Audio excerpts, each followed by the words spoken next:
هذه الرؤيا مبشرة ورؤيا جميلة. يقول رأيت أو حلمت أني لابس عقال وغترة، يعني على الغترة ثم انعقال، متزوج مع أني ما ألبس عقال وأحيانا بدون غترة. هذه الرؤيا جميلة ومبشرة، مبشرة بأن الله عز وجل سيعطيك الحكمة والتعقل.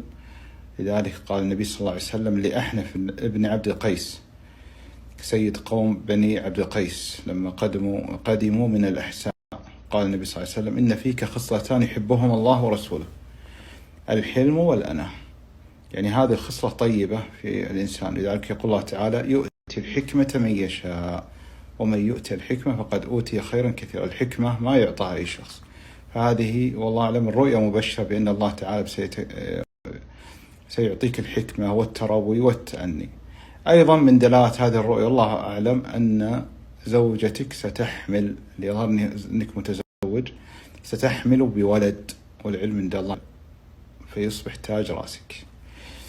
أيضا طبعا خارج إطار الحلم ربما أيضا تدل لغيرك حتى تكون فائدة عامة. رؤيا لبس العقال ربما والله أعلم أن الإنسان سيخرج له ضرس العقل، سيخرج له ضرس العقل. هذه طبعا إضافة لرؤياك، وإلا هي تدل على أن رؤياك تدل على الحكمة والتعقل والتروي، وتدل على أن الله عز وجل سيهبك ولدا بإذن الله. نقول ألف مبروك.